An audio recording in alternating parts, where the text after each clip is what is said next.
Hey y'all. I love you. I love us. Thank you for the introduction. I'm so excited to moderate this group of panelists. Oftentimes, we're in this space, folks are talking about toxic masculinities, the manosphere, right, of pick-meism, and I think those are very important topics to have, especially in terms of engaging our people. And sometimes in those conversations, the root of it is missing. There isn't a conversation of the need to understand and deconstruct patriarchy. And I love that BFF has answered that with a conversation on break up with patriarchy. It's a relationship that all of us have. It's been entrenched in this society since before it was even a country. And here's an opportunity to engage with Black feminists globally who are doing this work. I'm Mandisa, I'm the moderator, and these are your panelists, y'all. So first, a quick housekeeping. I'm gonna ask some questions, but at the table are these cards. Y'all have an opportunity to ask some questions. So as the conversation goes, and if something, is coming up, please write it down and raise your hand, and a volunteer is gonna come around and take the question. So please know, I have some questions and y'all have an opportunity to ask them as well. So, I could read each of these amazing folks' bios, and it would give you a snippet of the brilliance that's on this stage. But I want them to introduce themselves via this question. So I'm gonna ask the question, and as you answer, please say your name and your pronoun. And if you're attached to an organization, sure, say that too. So the first question I'm gonna ask is, when did you first meet patriarchy? How did you and a patriarchy meet? What did you learn about patriarchy? And you can start. Hey y'all. Hey. My name is Deon Haywood, and I am the Executive Director of Women with a Vision, Inc. here in New Orleans.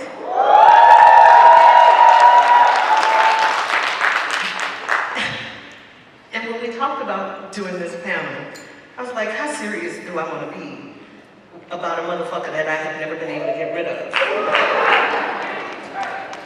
And so when I think about when I met patriarchy, I think I was about 7 years old. I was 7 years old and on my way to Sunday school. And I'm one of those kids that at Sunday school, I stayed on my knees and rice. I stayed punished because my mouth. But I remember the boys in church never got in trouble. They never ever got in trouble. It was always the girls, submissive, be quiet, be seen, and not heard. So not something that most of us have heard that's attached to children should be seen and not heard, but really girls should be seen and not heard. And I think that was my first meeting with patriarchy. Thank you. You're welcome. My name is Dominique Morgan, pronouns are she. I live in Atlanta, Georgia, but I am born and raised in Omaha, Nebraska. And that matters.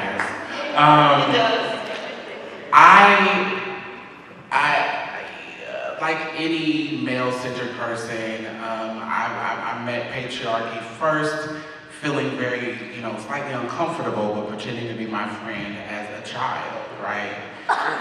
It felt like I could not conform as someone who was identified as male at birth, and so it was uncomfortable, but I still existed, I still benefited from it, regardless of people's perceptions. And then there is a clear delineation between those times. I'm 43, I Started my medical and social transition at 38 in the pandemic, because I'm a Pisces and I don't do anything easily. And I drove up to my home, as I had done many times, and it was dark. And for some reason, I had forgot to turn on the porch light. And I remember, all of a sudden I remembered there was a car down the street. All of a sudden I remembered that there was a guy that was walking that I didn't remember seeing his face anymore. And I could not get out of my car and find the ability to walk to my door. And I thought I had knew fear before, but I had never been held still by fear. And I had experienced incarceration. I experienced things that had made me feel like, hey, but I had to call my friend and be on FaceTime for him to look behind me so I could take the journey from that plant to this podium to my door. And that was the authentic introduction to patriarchy in my life, of understanding that it had always been there, understanding that even when I thought it benefited me, it didn't. And I think that's a conversation that more male-identified folks, mass-presenting folks should have. There's a goop taking place. Patriarchy is a Leo.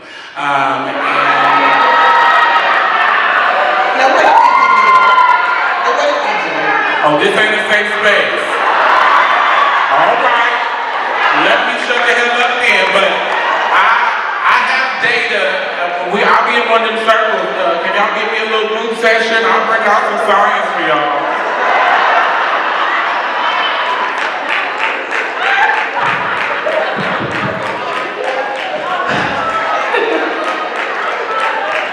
Good afternoon, everyone.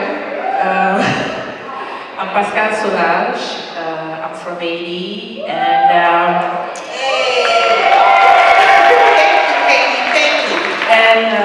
I am the co-founder and general coordinator of a feminist organization in Haiti, based in Haiti, Negesmao.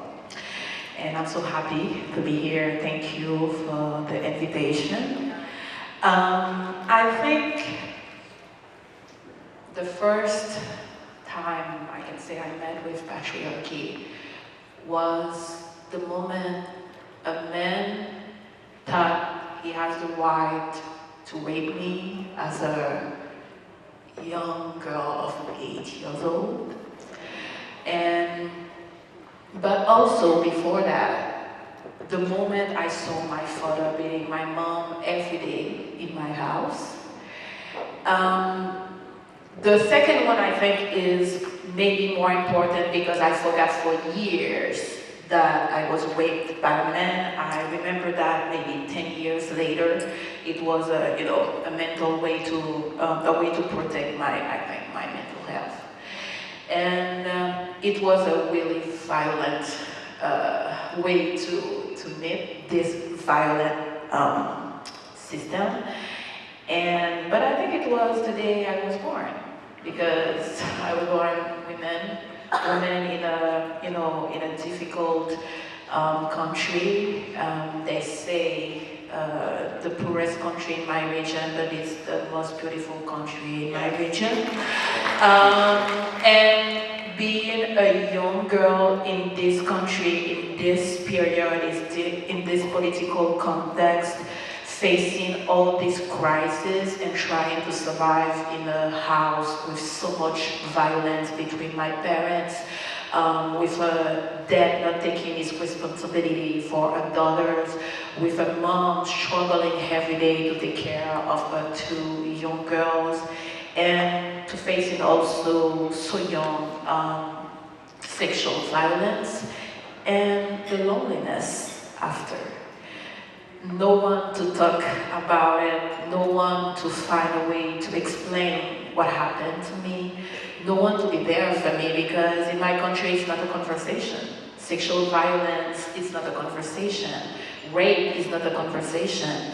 And more than 25 years later, when I talk about it with my mom, she said, "You are sure you want to talk about it?" And I understand her, because, it's a way for her also to protect herself. And she didn't have my journey as a feminist, to heal, as a survivor and as a victim. So I think this meeting with patriarchy for me is more than being a young girl, a young Asian girl, but it's also being in a country like Haiti with all the colonialism, imperialism, capitalism, crisis after crisis, and patriarchy at the center of this. The violence we can face every day as Asian women, as Asian girls. So I hope one day Asian girls, black girls everywhere in the world will not have to meet with patriarchy and this kind of violence as human beings. Thank you. Thank you so much for sharing that. Hey y'all, my name is Devin, Norelle. How y'all doing today? I'm born and raised and still live in Harlem, New York City, New York. Alright. Harlem World, I see you. My roots and my ancestors are from Asheville, North Carolina, the small indigenous black population of Clinton, North Carolina as well, and the streets of Manila, Philippines. For me, our first oppressors are our parents, for many of us, and my first oppressor was my mom. Let me sidebar also to, kind of a chicken and the egg story. That being, what came first, anti-blackness or transphobia and homophobia? And I would like to argue that both of them come together. There's a lot that we've been told all our lives is that you can't be pro-black and pro-homosexual or pro-trans, or you can't be pro-trans and pro-black. But that was always a lie. Because for me, the anti-blackness I experienced, the anti-homophobia and transphobia that I experienced were tied. They were always one and one. And by that I mean, when my mom smacked me when I was walking down the street at 6 and 7 years old and told me to stop walking like a little boy, she was doing that because we don't do that gay shit in this black house. She was being both homophobic, transphobic, and anti-black all together. It's all tied back to the patriarchy. And since I was a kid, I was constantly reminded by her, whether it be reprimanded or physically assaulted, if I may, that I had to act like a little girl. You're not loud. You can't play basketball with the boys. You go upstairs and clean your room. You go upstairs and cook. You do this. We're not having that gay shit up in this house. But that's my experience with the patriarchy. And I experienced that all the way up until me. Obviously, I'm still experiencing it now, not as much as before, because I do have some semblance of male privilege. But in my household, I was fighting back against my mother all the way up into my mid-20s. And still having to fight with her and argue with her every day. I wish I could bring her here today. I should have brought her here, but she still has a lot to learn, as do I. But those were my first experiences with the patriarchy and learning what a quote-unquote woman's role is in this society and what my place should be. And that my place is one of silence and, as you said, submissiveness. Ooh.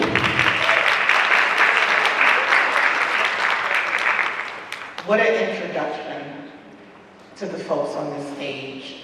So when I first heard about this, I was immediately intrigued, right? Break up with patriarchy. It is a relationship, right? So we just got some introductions, lifelong at birth, but also particular experiences over life. So keeping with this theme of breaking up, which implies a relationship, I'm going to ask each of the panelists, and anyone can start. It's not in particular order. What is your current relationship with patriarchy? I think it's complicated. So maybe keeping the relationship idea, it's that person you know that doesn't mean you well. And then there's those moments where, especially when there's a space of weakness, when you may not have the energy to deal without it, that you will find yourself getting in.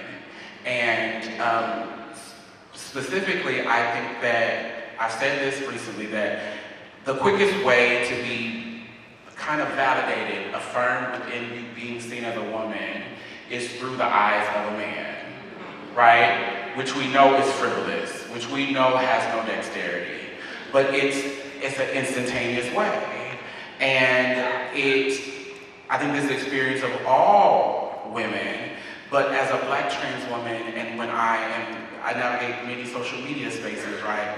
And folks are like, why is that trans girl like that? And I said, no one wants to wake up and walk outside and feel like they're not valid. And although everyone gets online and acts like they always knew every Iyanla quote, and you ain't never been with a nigga that wasn't shit, and you didn't have no accidents, and you left it the first time and you never went back, and this and the third, everybody got things together. Again, there's data.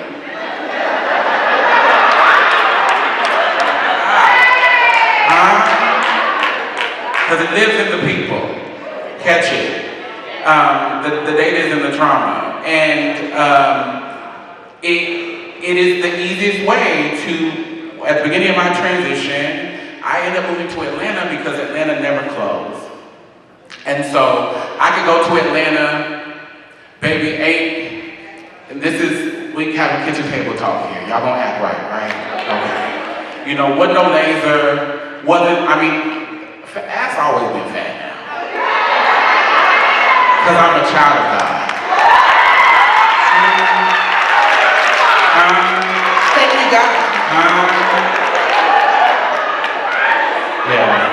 But masked up, you know what I'm saying? One of my best friends is here, Pastor Brown. He walked up to me and told me, baby, you're gonna have to get out of that synthetic wig. I didn't know anything. But I could walk through Lenox Mall and I'm still gonna get catcalled. And when I'm reaching and searching, even though that catcall could turn into me being unalive, in that moment when I just wanna be real, and I have no other definition for that, I didn't grow up figuring that out with my mother from birth, or not figuring out, knowing I need to find it somewhere else. So in the pandemic, I'm trying to figure out what makes me valid. And it was an easy lean into the very things that would make me not exist anymore. And so when I am thinking about that relationship to the patriarchy and every day, I am always trying to maintain that divorce. I am always trying to acknowledge and give myself grace to understand that, sometimes you go no contact and you text, but we never linked up. You know what I'm saying? Like, I crossed the line. But the goal is not to link up again. And also be okay not feeling valid. And understand not feeling valid is so gray. I don't think anyone ever feels valid, right? While at the same time, as a Black trans woman, wanting to create space to receive and understand when Black cis women are telling me the validity is based on the ability to procreate and the ability to menstruate. So how do I receive that and see what's being said to me and not throw that away while unpacking that with one of my sisters, while saying, well, I'll never have that, so what makes me real? And also, this man will a warm hole in the wall, you know what I'm saying? So that doesn't mean anything. So how do I wake up feeling valid? And some days I'm great at it. Some days I gotta lay back down and restart. Some days I've had to call Deon and be like, I'm cute, right? I got right from a safe space. Sometimes you gotta find a safe space, right? But it's working towards it. It's working towards it. And I think that male-centered women, regardless of you being cis or trans, the grace that I come from is these women are leaning into men to feel valid in their womanhood. And if we did a better job of creating spaces where we could acknowledge that no matter how they show up, them showing up is enough, we won't find them as trapped by these niggas as we do. There's creative work that we can make happen that will lessen our work on the back end.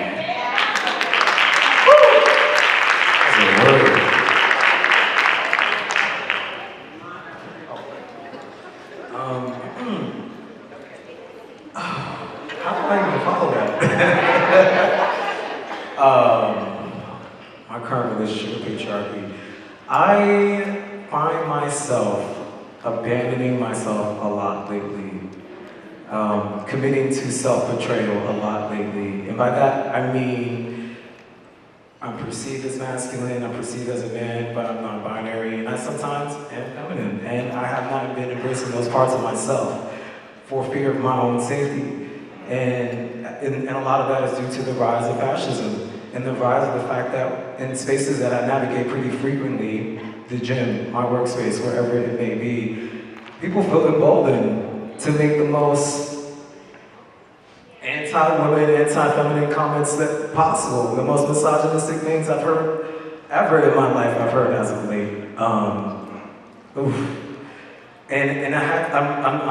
battling with myself in terms of picking and choosing. Okay, do I take this battle on today and speak up, or do I just shut up for my own safety? Do I put myself in harm's way at this gym where nobody actually knows that I'm trans and I use the bathrooms? What might happen if I come out as trans?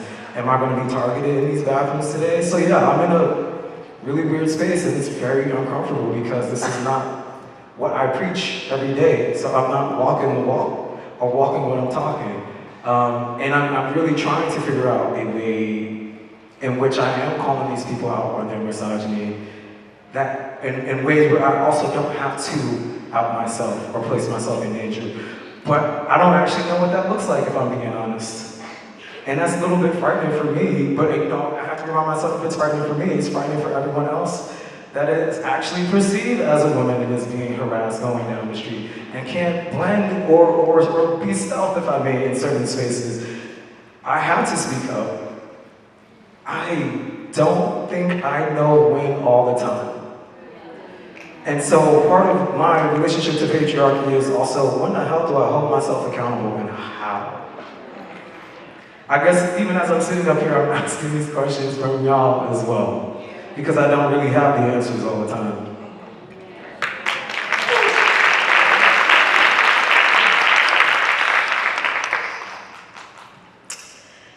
I fucking love y'all. But what came up for me, because Mandisa had already prompted us to, yeah, we can come up with these real technical answers, but this is personal. And so when Dominique was talking, I thought about me as a little girl. I've always been that little girl that older boys were fond of me, and not in all the good ways, you know. I had my son when I was 14. And I didn't have him. I wasn't one of those girls that I just loved this boy. I actually couldn't stand him. I had my son because I knew I liked girls when I was 5. In kindergarten, I knew who I had a crush on. By 4th grade, I named my younger sister, her middle name, her name is Deon Latrice. And my mom let me name her, but Latrice was the girl in my 4th grade class that I liked.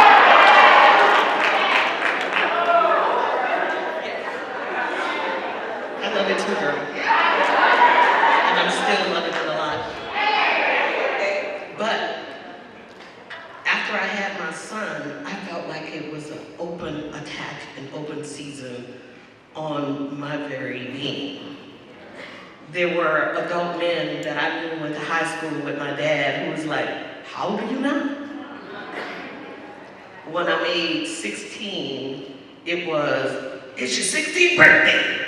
You there, you ready. And even though I feel like I learned from my grandmother and one of her sisters about knowing. Are we familiar with knowing? Like knowing where you're from, knowing where you're seated in the spiritual realm, and who is behind you and who's holding you. So I learned about knowing at a very young age, and I knew that this wasn't good, that now everybody feels like I've reached the age of consent for them. Had nothing to do with me, but consent for them.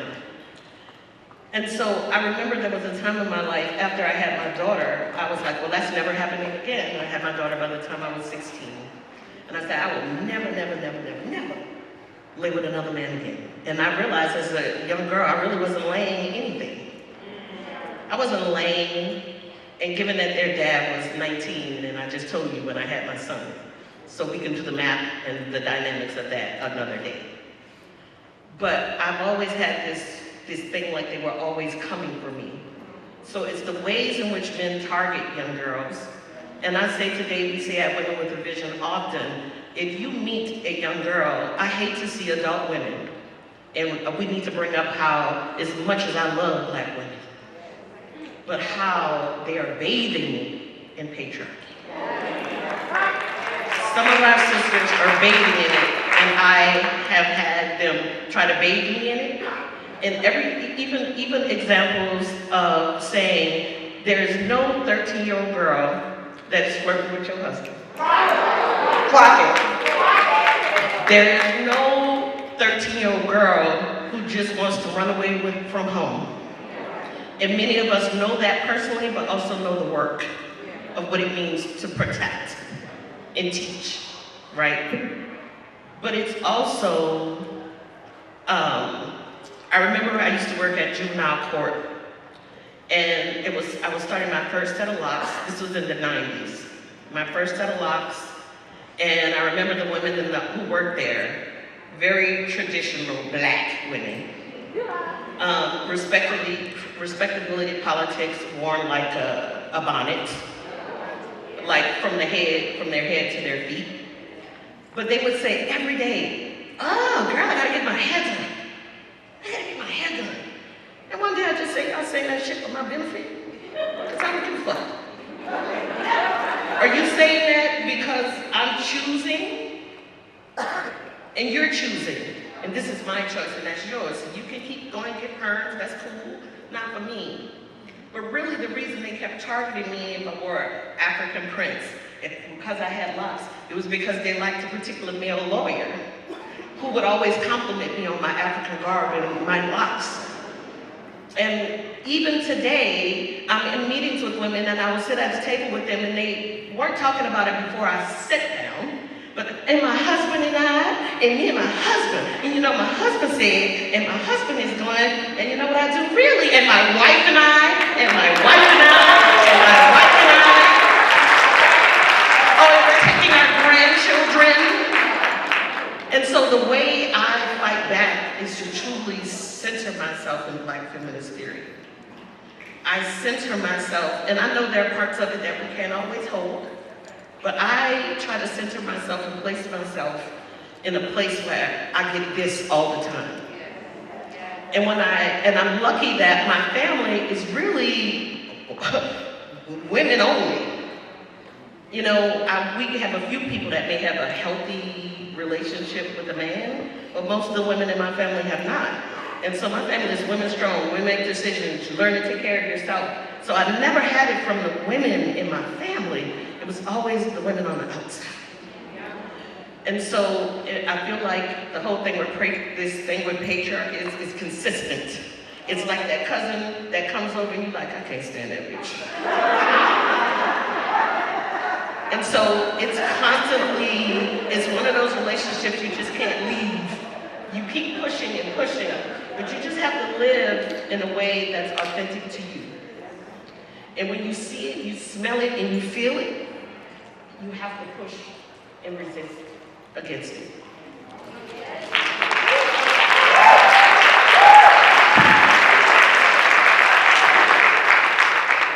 I want to talk about another aspect of the relationship with patriarchy. I'm not only a member of a feminist organization, I'm also a member of a political organization in Haiti with men and women. The struggle every day. When we are talking in a political space about women's rights, about feminist agenda, about the priority and the realities of women, it's always a fight. They are talking about human rights, but human rights is never about women's rights. They are sexist, they are violent, they are rapists, and they are activists. They want to change the country. They want social change, they want social justice, but it's never about women. So when you are in this kind of spaces and the kind of negotiation you have to do every day to have a conversation, sometimes you have to stay silent, because you are in this place and you have to push. And sometimes it's also violent because you have to talk about realities and challenges because you are a woman, because you are Asian woman in this space. And they attack you saying that, you're always angry, you want to destroy the harmony of the group. You don't understand what you're talking about. We can talk about it tomorrow, but today, 80 is important. It's about everyone, etc., etc. But it's not. And you are living with this violence every day in a space saying that they want to change realities of people. But in a country with more than 50% of women, they are not talking about women, they are not thinking about women, and you have to deal with that every day. Being a feminist in Haiti is a threat and it's a risk for your life. The violence we face on social media, the violence we face in the streets everywhere. They made a campaign a few years ago about me and my best friend saying that we can have men in our lives because we are this, because we are that. So they are using your name, they are using your organization, they are using your lives, your family to attack you. And sometimes, many times, I'm talking about me, it's really difficult for me in my family because I'm the only one doing this kind of job, I'm the only one having this kind of engagement, so I have to explain every day to people in my family, to people I love, why people are attacking them, why they have to leave their house, why I have to move my little brother in another country, why I have to move my mom in another house because they are not safe because of me, because of my work. And every day you have this question in your head, the choice you have to make to keep the people you love safe or to continue the fight you want to continue to do. My organization is an organization helping hundreds of women by month because they are survivors of sexual violence. But the same women we are helping sometimes, they have a kind of relationship with patriarchy. This is really difficult for you to continue the work because you want to face this kind of relationship they have also with patriarchy. And I said that yesterday in the work talking about abortion. We are working on abortion in Haiti when it's completely criminalized, doing it illegally because we can be arrested, because we can do abortion in Haiti. And many women, they have abortion in the country, they need abortion, they understand why it's dangerous that abortion is illegal. But when you need their help to push for a feminist agenda to make it legal, no, we are not talking about that. Yes, we need it, yes, it's important, but no, it's a sin. It can be legal, even if they need it, and even if they can be at risk to lose their life because it's illegal. So you have to continue to educate them, but it's really difficult in a conservative country like Haiti, where religion has so many places, to fight for this kind of public policy, this kind of change. And you are a demon. You want to destroy family. You have to deal with everything with the people you love, in your family, with your friends, with your colleagues, with your comrades, because they are not into it. So it's a daily struggle to continue in your individual life to continue to do this work, but to do this work also with other people in other spaces, not only feminist spaces, even in feminist spaces, because it's not always easy, especially in a country where you have a lot of women organizations, not necessarily feminist organization, with an imperialist agenda transforming feminist spaces as little NGOs to do project in community and depoliticizing the feminist agenda in Haiti. So yeah, it's really hard, But the same word, it's really complicated because it's people you love. And they don't understand you. Sometimes they don't understand your work. And sometimes you have to deal with that and to negotiate because you love them. And you understand that they will never get it about what you are doing. So yeah, it's really hard and complicated sometimes. Whew. Thank you.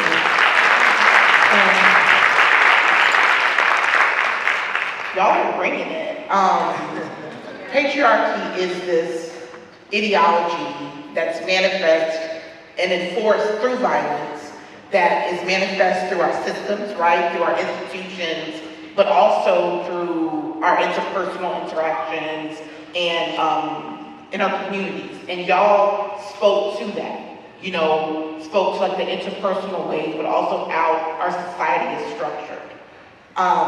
Keeping with the theme of breaking up, I'm curious, and Pascale, I'm going to start with you. What does it mean to break up with patriarchy? Is that even possible? And, because you know I'm a fan of long questions, what are the consequences of doing so? Yeah, I don't know if it's completely possible. I don't know breaking up with patriarchy because, as I said, it's not only the relationship with patriarchy, it's a relationship with people in your life having also a relationship with patriarchy. In my organization, we are working with especially vulnerable women.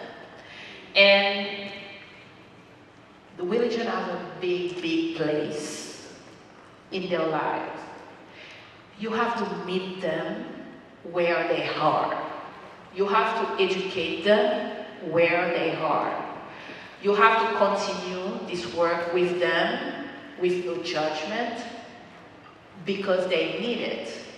But when I'm trying to help, by example, a young girl, a pregnant young girl having an abortion, a family can be my biggest enemy. Their family are my biggest enemy. Sometimes women I'm working with, the beneficiaries, the survivors, the women we are trying to work with in the organization, especially today we have more than 1 million displaced people in the country, so we are working in the camp, we are looking it out, you know? But the validation of men, they don't want to negotiate that with you as a feminist because they don't want to lose what they consider as a privileges because they have validation of men. Especially the young women I have to work with now in Haiti. So I have to meet them where they are to continue to do this work. I talk about my mom. I talk about the most important person in my life, my mom. I have to negotiate with my mom because she's proud of me when she saw the pictures and everything, but, you know, she's the one trying to, you know, to help me having a relationship with my father because, you know, it's not that deep what she, you know, the baby and everything. It's your father. You know, so do you want to talk about rape today because you know the society and everything?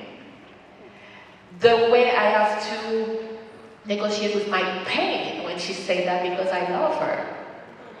So sometimes it's not because it's not about me, it's about the other people in the room. So breaking up with patriarchy, it can be an individual journey. I did it for 20 years in my life as a survivor, as a feminist, as an Asian, you know, everything, all my identities.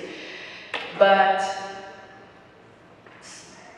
my question is if I will break up completely with people I love because they have a kind of relationship with patriarchy. And I think the answer is no. But I will continue to try to educate them, to fight with them sometimes and everything. But I think, especially from the country, from my country, a perspective from my country, it's it's not this kind of, organizing, it's not this kind of context, it's not this kind of, yes, we have a really strong feminist movement in Haiti, but it's a country with a really big influence of international community, a big influence of Catholic and all kind of religions.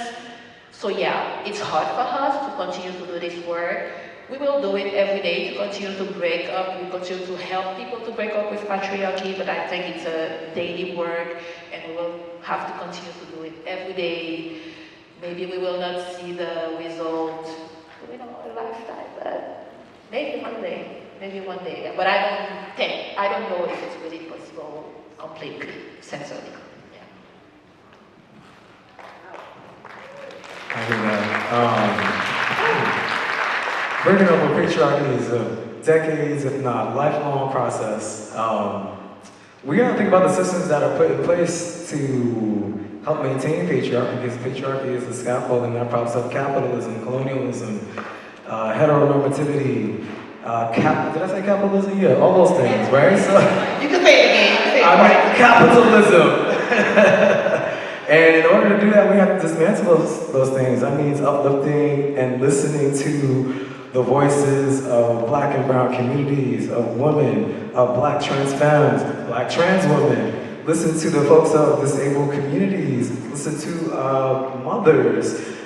We need bodily autonomy. We need universal health care. We need free housing. Why am I paying for housing? This is a basic human right. How about that? Every landlord is unethical. I'm so sick and tired of paying for my housing. New York City that housing and the gentrification is stressful, okay? It is stressing me out. But anyway, and these are all systems that are gonna take years and years to dismantle, right? But the thing is, any person in this room could and should be our next leader of this world, of working together. None of the people that are in power right now should be in power. What are they doing for us?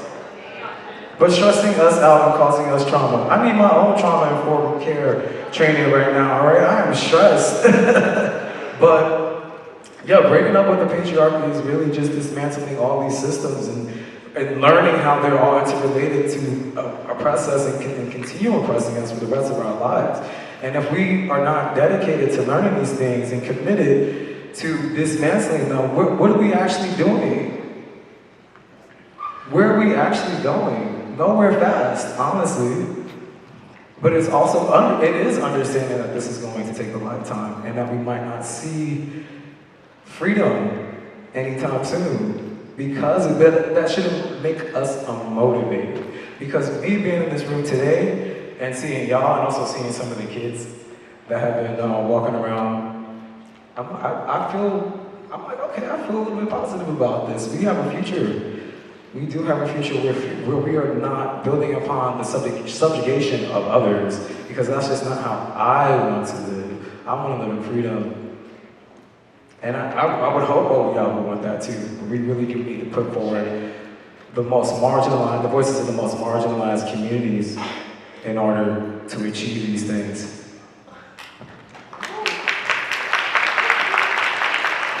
I personally am excited to see the downfall of the Cornell DEI certificate. Because I wrote an article last week for Madame Noir, and the framework of this article was a love letter to Just Hilarious and folks who see themselves as Just Hilarious in some way. And on both sides of the aisle between trans and cis women, people had feelings. I wrote that by myself in my room, and it was the conversation that I would have with my cousin or my mama or somebody else that is like, hey, like, what are we doing? Right? That conversation you have before you're done with them, I didn't feel like I had ever given Jess that, and I feel like more people than they would want to admit see themselves as Jess. And I wrote it that way, not only because I felt that way, but because as someone who's been a practitioner over the last 15 years, leading Black and Pink to what it is now, and bringing in $10 million for abolitionist work, the last $25 million over the last 4 years between Borealis and other initiatives. I understand the work, but we have to take it out of the books. Y'all are listening to marginalized people, but you have no relationships with marginalized people. And it's become so pervasive that the marginalized folks who are able to capitalize on 2020, 2021, and 2022, they don't have relationships with marginalized people. It's that marginalized people who look like them, so it's all happening in an echo chamber, where you're putting out all this rhetoric where I was an incarcerated person who walked out of prison that didn't have a concept of abolition, and folks would try to hand me these large conversations outside of the truth that it's going to be individualized. It's about focusing on people more than systems as best you can, and it's not going to be perfect, but there has to be something better than what we have today. And so I believe, not only do I believe it's possible, I believe I'm free in the way that I've been able to manifest today, right? There is a bigger definition of free I want to get to. There's a larger definition of free that's in tandem with other people. There's a version of free that's gonna leave some niggas behind, right? And I think that will precipitate them having their own version of freedom. I think a lot of people are being oppressed because y'all are forcing them to try to be revolutionary. And that's okay. That is okay. Everyone is not meant to be a scholar. Everybody is not meant to be a strategist. And that's fine. Some people just be there and shiny and smile, and we love that as well. And I think in regards to the relationship between Black trans women and Black cis women, for the cis women in the room, this idea of breaking up with the patriarchy being possible when we have the opportunity to have authentic relationships. And I'm looking at y'all and I'm saying this because there are girls who love a Dominique Morgan. It took an army of people to push me out this door, and I was still 20 minutes late. But won't give it to the girl that is in a various different journey in whatever her transition means, right? I am a living and breathing example of the possibility of breaking up with the patriarchy. If we acknowledge that we have them amongst us, but we want a perfect example. But what is specific, I believe, about the Black trans femme experience is that I know what it's like to be safe, and I know my womanhood meant I would never be safe again, and I would rather be unsafe than safe and not want to live anymore. I say that again, I would rather be perpetually unsafe than have this idea of safety that exists, but me not want to be here to exist in it. And so when we have authentic relationships, we get to see each other, and we get to see possibility in each other, right? So that is how I believe we make this happen. We got to be past scholarship at this point. We've had 3-4 years of conferences. They're not gonna fund us to send the girls to Puerto Rico anymore to have the come together conversations. Y'all don't have to do this in the frozen food section at the people's store. You're gonna have to do this when you come to the airport. You're gonna have to do this when we walking down the street and you see somebody's wig lifted a little bit, pull her to the side and give her a headband. Like, it's going to have to happen in real time. And we're going to have to flex this muscle. If the brain was the only muscle we needed to divest, we would have divested. The heart is the muscle we have not worked enough, and that is how we break up and we stay free from it. I went to church. I'm gonna drop it. It's a no more retreat, y'all. You know. Ooh, I want to drop the mic for you, girl. So, I'm an Aries. Me too.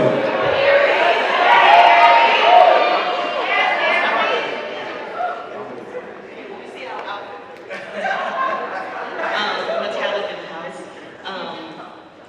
As an Aries, if you know anything about an Aries, I broke up with you in my sleep last night. I ghosted you the day before. You knew I was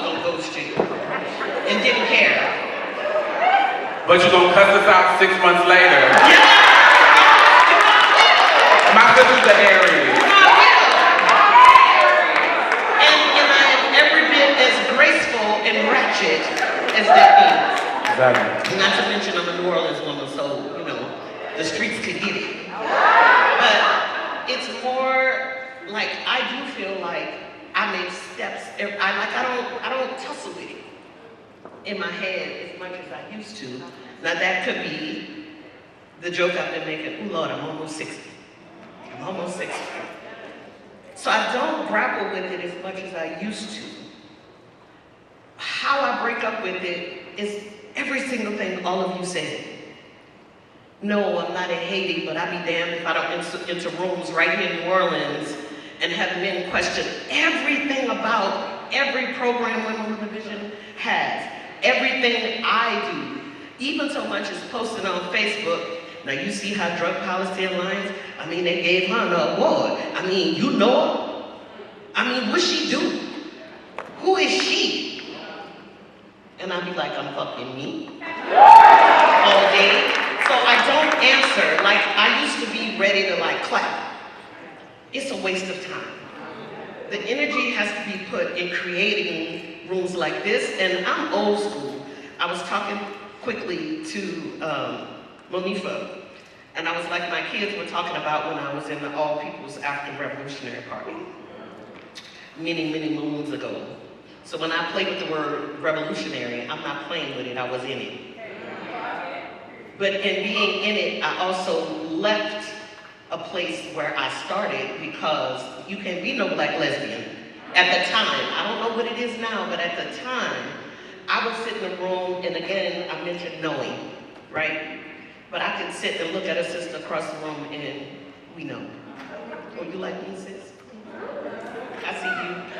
But we also knew that that room and that space could not hold the power that comes with owning being a woman, being a black woman, identifying as a black feminist, and a black revolutionary, and a mother, and a whore, and all the things. It wasn't a place that was gonna hold me, and so I had to leave. But I had the pleasure of sitting, even meeting and working closely with Kwame Ture, Stokely Carmichael. If you don't know, you should. But having him challenge me about my hair all the time. And I love that man. He was just thought I wasn't moving quickly to natural hair for him at the time. And so I think it's creating space and not spaces paid for by anybody else. When I started organizing, maybe it was the back roads through Mississippi, Alabama to get to Atlanta and meeting in the dark at somebody's house. We are spoiled people. We think that the only way to have a meeting is, who can we get to pay for it? Bring some food from your fucking house. You can't bake a piece of fish, fry some chicken, because that's how we used to do it. I had the pleasure of spending time last year with the founding mothers of RJ. It was 11 of them. And it was, I sit there with Cherie Scott and Monica Simpson, and we were just holding hands and crying. Holding hands and crying, because they told stories of, remember when we went to Florida, and we went to that small town, and we made sandwiches the night before, and then we ran out of sandwiches? Yo, it's how we got RJ. It's how we got black feminist thought and theory. Yes, there are books, and yes, there are women who are scholars who gave us that, but many, many women were living it without a book, without the written theory. And that is how I plan on pushing back. Because in a minute, these spaces won't be ours. We will have to create it, and I need us to believe that we can create for ourselves, with ourselves. Our founding mothers did it. We can do it, and there are people who are still doing it because they don't have the funding, and they're doing amazing fucking work. And so I want us to become close. I want to see you in the street and be like, comrade. I want to see you in the street and be like, Sunday, 5 o'clock. yet. It's the way we're gonna sustain ourselves. It's the way we're gonna see ourselves and learn to know who's ours and who we belong to is the start. And so I agree with these amazing fucking people. They're so awesome. And I'm so honored to sit here with you. But these are all the answers, but there's more. And so I hope you have questions for us. But really, it is gonna be breaking up with patriarchy. And having this off and on relationship means that we have to organize differently for ourselves. Ooh. I have one more question, and then we're gonna move to the audience questions, and those are so juicy. Fugitivity is a part of the Black feminist lineage. Like literally breaking up is fleeing, it's leaving. And what I've learned is the importance of a go bag. Now this is a Mary Poppins type of go bag. So it can have people, it can have feelings, it can have tools. Name 2 things you would put in your fleeing patriarchy go bag.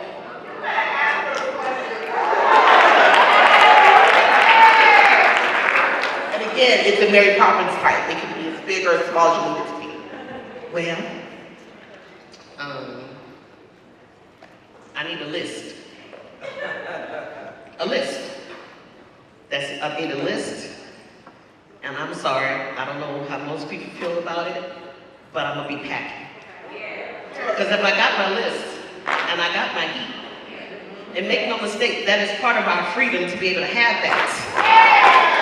Also, my entire staff has been to the range. I take my grandkids to the range.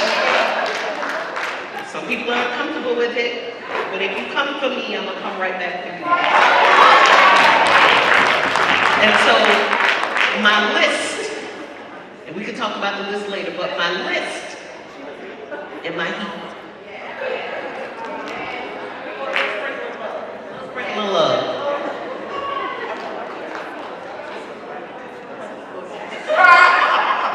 I'm like, yeah, I'm back in 2, just not in the same way. You got a roommate on this trip yet? Ask not one time. See, y'all always judging. It was never things bad. Fine, that's all right. I'm home too. Go ahead, friend.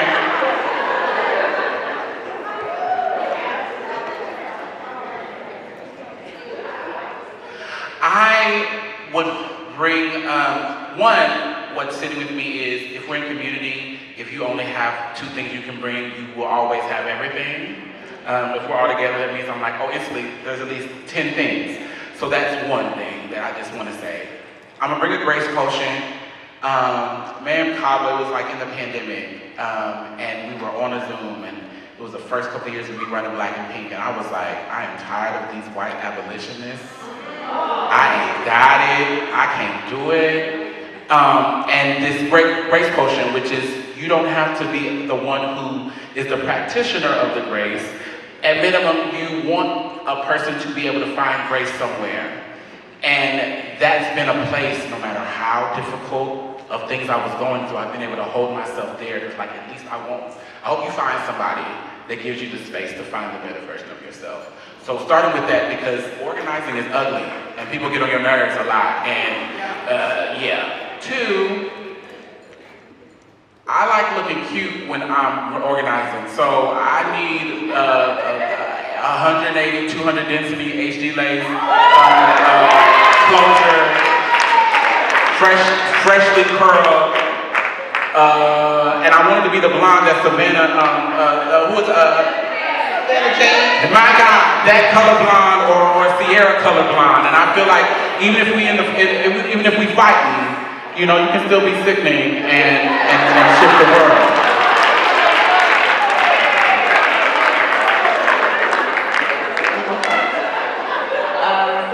It's interesting because the name of my organization is, I guess, Mao, and in English it's Maun.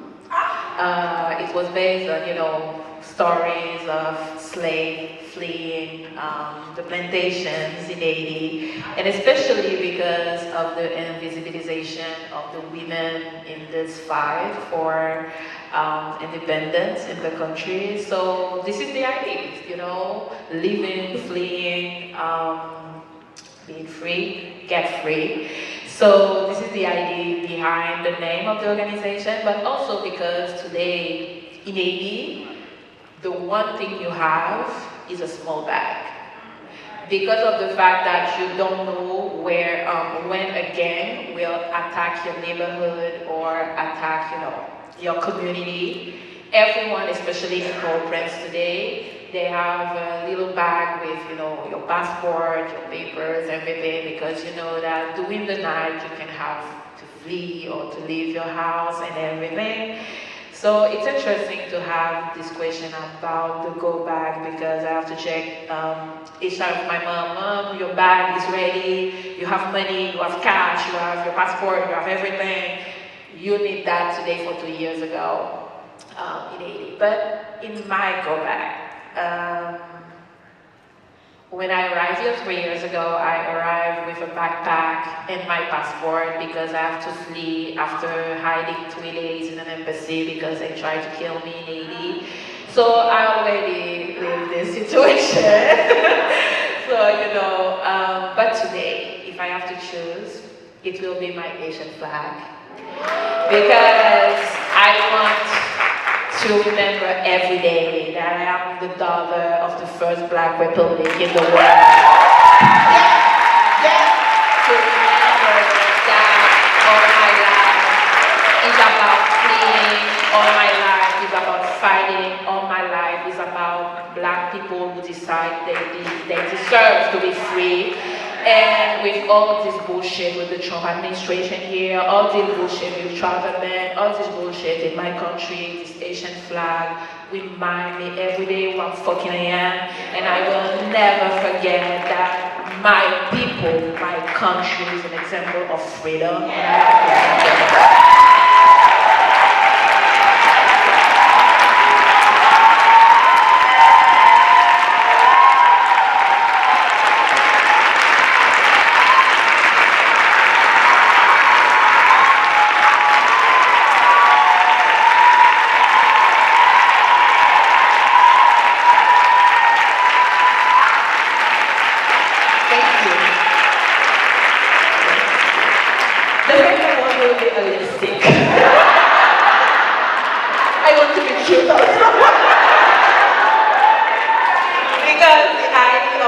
Feminist in my country is you don't care about, being cute and, this is an idea about being feminist in my country.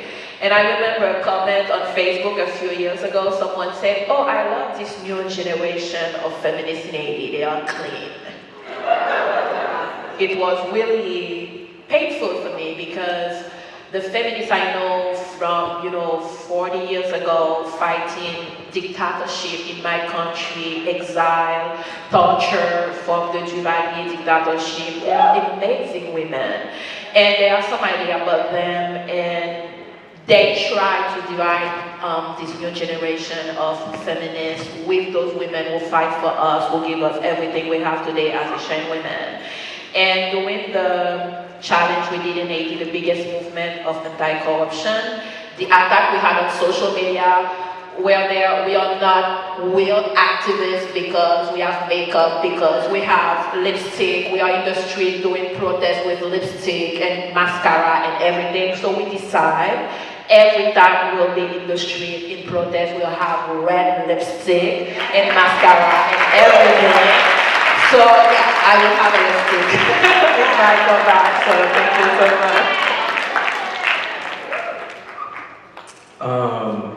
If I could bring two things.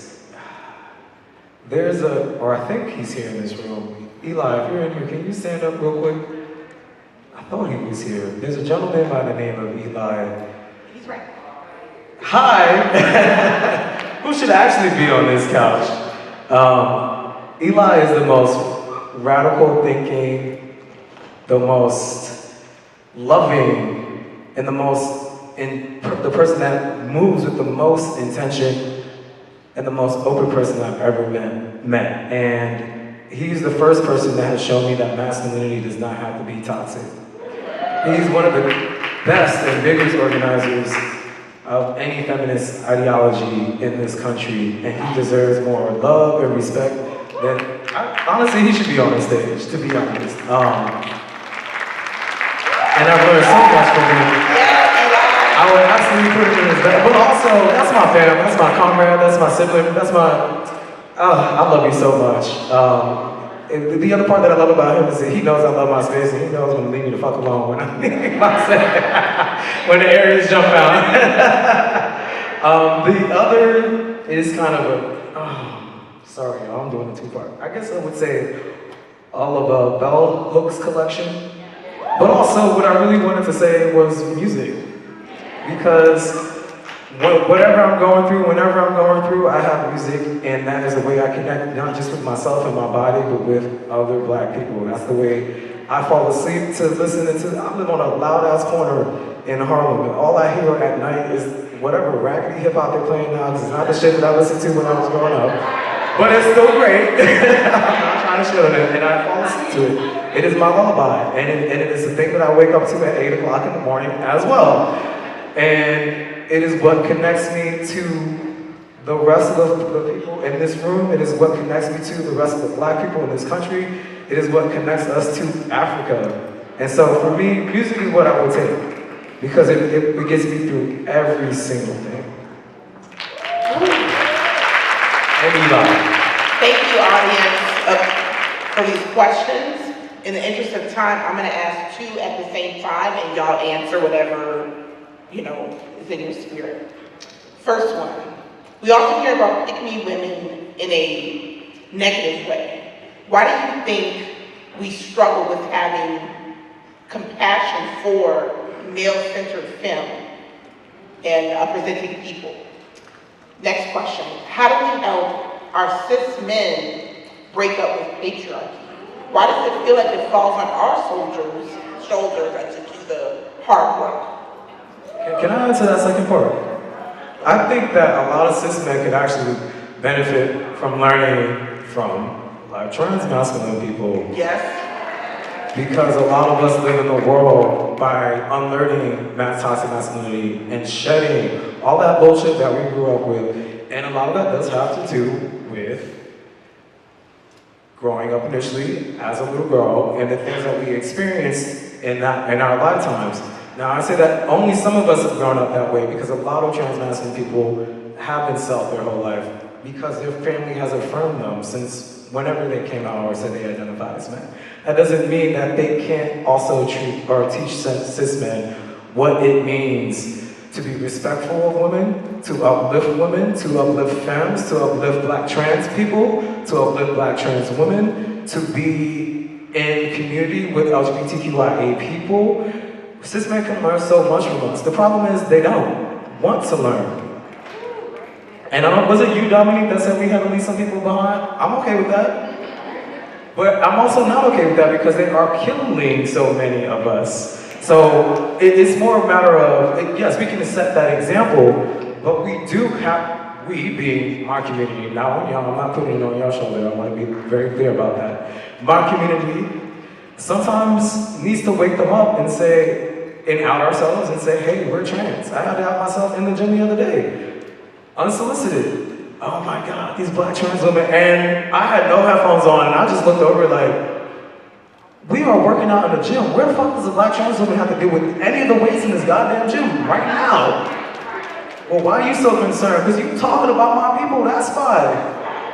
And what is your problem? Because if you listen to some of what they're saying, honestly, a lot of the misogyny that men are spewing towards each other in the earshot of everyone else is really just a foreplay of them saying, oh, you want to meet.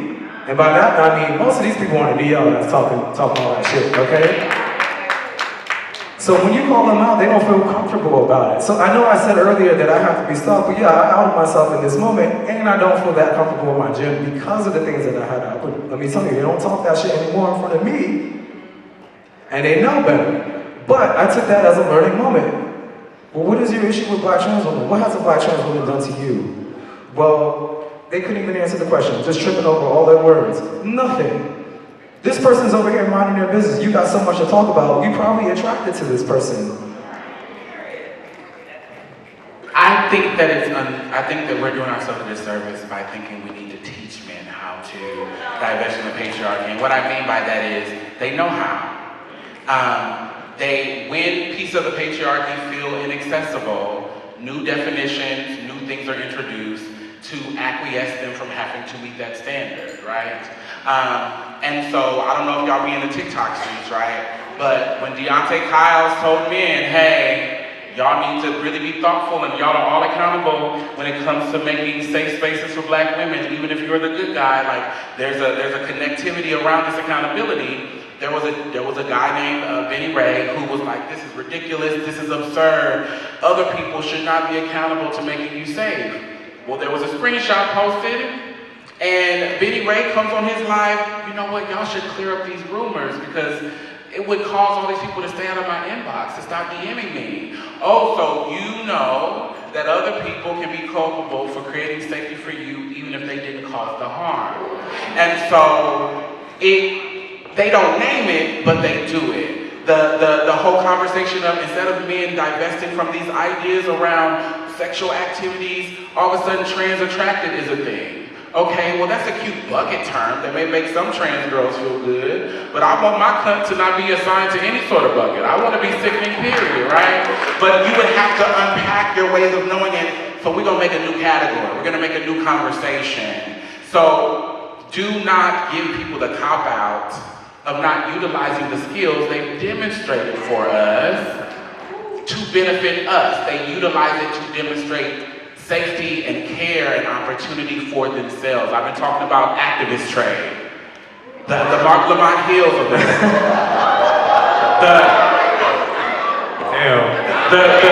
Listen, I said it to his face. I attacked him. Kendrick, I have a list of black men where they know it, they get it, but because we see them do the work, we forget they niggas, and then they do stuff, and we be like, dang, no, because there's also not perfection in it. So hold them accountable to using the skills they have already, but using it for our betterment. Are you talking about non-activist trade being held accountable? Yes, and you activist trade too. Don't divest. That's crazy. You came over here in the grass, I'm a mow it, you one of them. Because if we don't, then we have to turn a person into this perfect example of being an activist. So when they're not perfect or when they're human, we don't let them continue to grow in their greatness, right? So I believe that's a great way to still love the black men in your life and also challenge them to utilize the skills they've demonstrated already.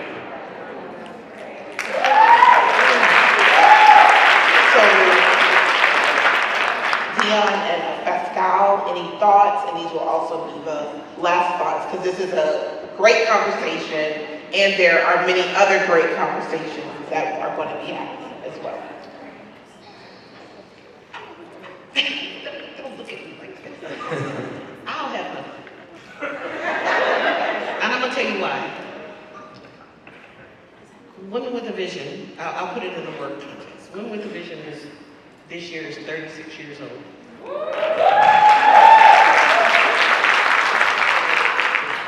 And when I think about my load that I carry, there's the workload, there's your personal load, and I don't have space.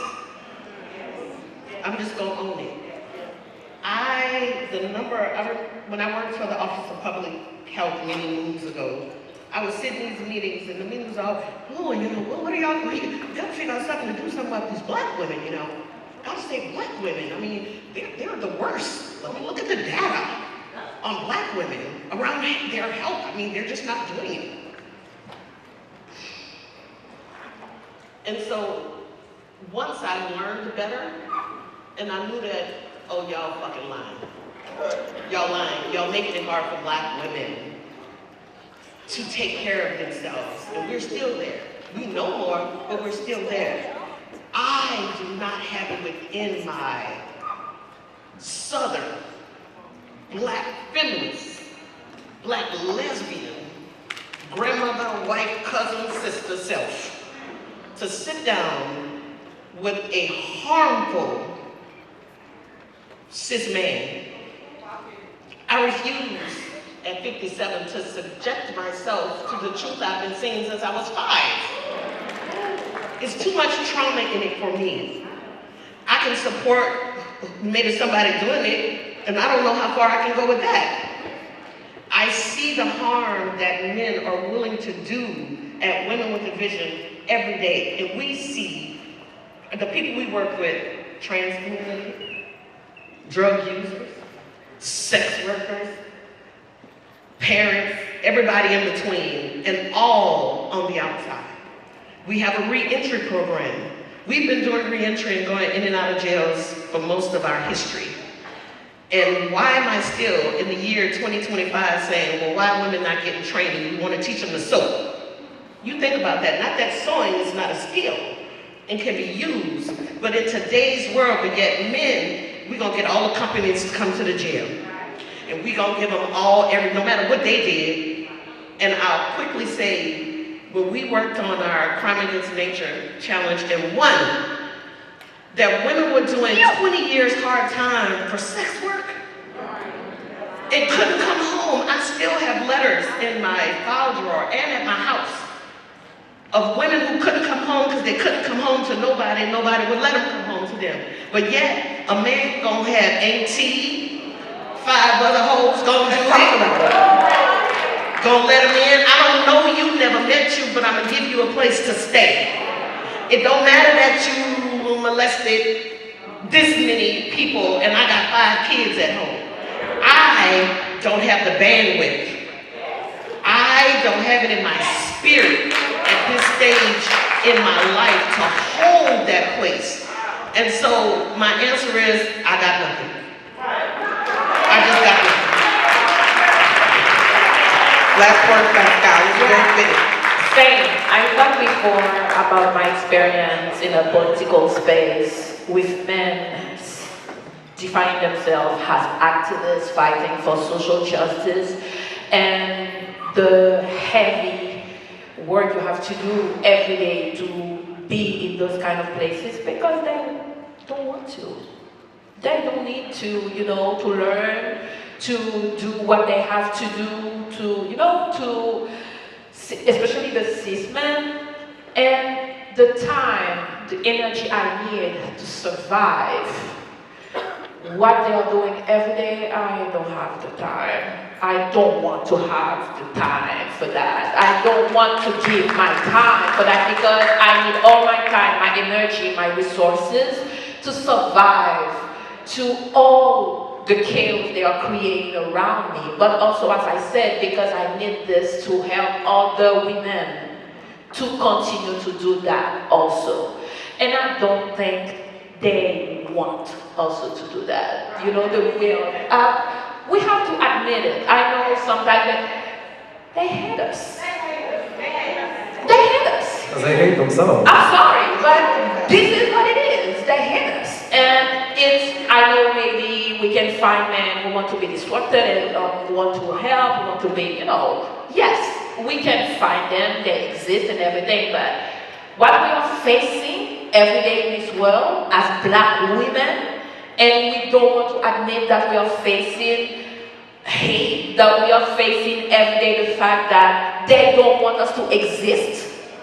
We have to admit it, and when we will admit it, we will know how to fight back. This is a reality. So I don't want to have my time, my resources, my years, my work to be for that. No, I have enough women, enough girls, enough sisters, enough spaces, enough work to do with this to be at the disposition of cis men to explain them every day, what they have to be to protect me, to create space for me, to respect my existence, and to respect my freedom. Period. That's the perfect way to end this conversation. Let's give it up for each of our panelists, y'all.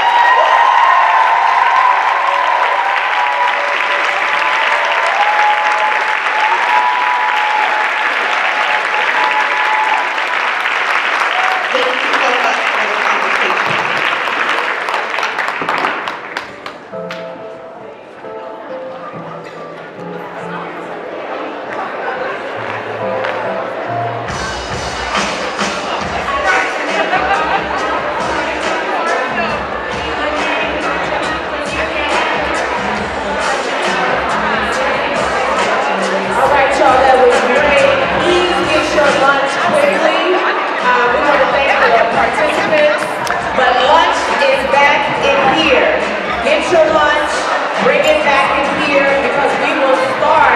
our amazing keynote promptly at 1:30. So please quickly get your lunch, come back in here, because we're going to start right away. So thank you so much. Amazing panel. 1:30, y'all. Have your lunch and be seated.